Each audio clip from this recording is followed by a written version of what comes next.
This is going to be a juicy interview. What if science could prove that there's life after death? Well, our next guest says it can, and he's got the evidence to back it up. Mark Anthony is here, also known as a psychic explorer. He's a psychic medium, an attorney, and now a keynote speaker at the 50th anniversary of the International Association for Near-Death Studies, right here in Chicago, which is something I didn't know about. That's pretty neat. Thanks so much, Mark, for joining us. And it's great being here. Thank you for having me on. Sure. So I want to start where Caitlin kind of left off. The science that backs up life after death. What is that science? Well, quite a bit. So we've been talking about it for the last 50 years in earnest because Dr. Raymond Moody developed the term near-death experience back in 1975. That's why this is the 50th anniversary for the International Association for Near-Death Studies. But in the past couple years, we're now getting concrete proof. There was the lucid dying study out of New York University where 567 patients in both the U.S. and the U.K., when they went into cardiopulmonary failure, they were administered an EEG, an electroencephalogram, to measure their brainwave frequencies. What happened shocked the scientific world because at the time of death, all brainwave frequencies surged off the scale. Now, scientists didn't expect this. They figured your brain would just sort of fizzle out and the energy would be brought down. And the conclusion is this appears to be a quantum field within your brain surviving physical death. Now, in my work, I've developed the term the electromagnetic soul, which is a 21st century term to describe what we really are. Every great belief system teaches us that the soul, the spirit, the consciousness, who and what we are, pre-exists the body, comes into our body, moves on after our body dies, right? We've been taught all that in Sunday school and in all theology.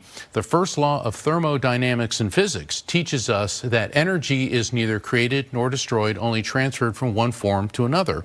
Our brain is only 2% of the body's weight, yet it uses over 20% of its energy.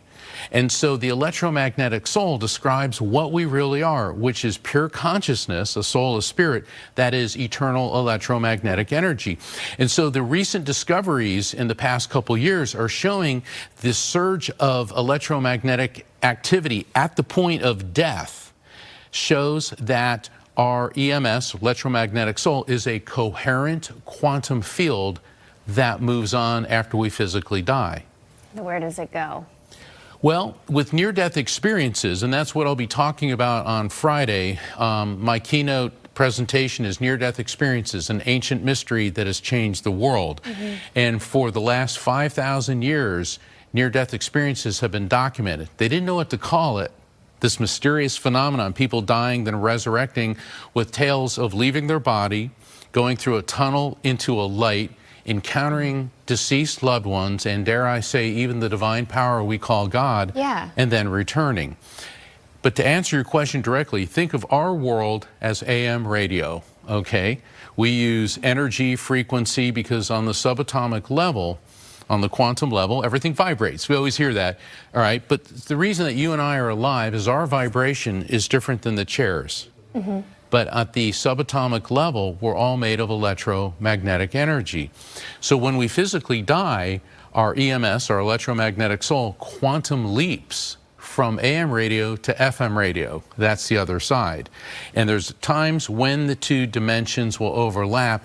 That's when there's spirit communication, near-death experiences, shared death experiences, deathbed visions. How many times have we heard about people who are terminal and they're dying and they start talking about deceased loved ones coming to them? Now, when you talk to anyone who's been in close proximity to someone who's dying, or hospice workers, healthcare workers, they'll all tell you, yeah, we saw things too. You're a medium, right? That is correct. So have you ever been in the presence of someone who is dying or who has died, and what is that experience like for you? Well, certainly it's very emotional, and I've been at the bedside of many people who have transitioned, and because family members ask me to be there. And I will see the people that are coming to greet them. No way. Oh, yeah. I was at the bedside of this one woman who was transitioning, Marie, and I was there with her children, and I started describing the people and even getting names of 23 different spirits. And the children could identify 20 of them. The other 3, they felt that that was on the great-grandparent level, and they didn't know who they were. And the funniest thing was they said, there's an orange tabby cat, and I'm hearing the word Harpo. And one of the kids goes, oh my God, our mother had an orange tabby cat named Harpo 30 years ago. Oh my, and so Harpo was there with the rest of the family. The spirit of Harpo came through. So our animals have souls too. So what I'm going to be doing on Wednesday the 27th and Saturday the 30th at 5 p.m., I'll be conducting spirit communication events. It's open to the public. You can go to my website, afterlifefrequency.com, to find out about tickets. And what I'll be doing there, Daphne and Caitlin, is I will be connecting attendees, random attendees, with their loved ones in spirit. And people say, well, is that spooky or scary?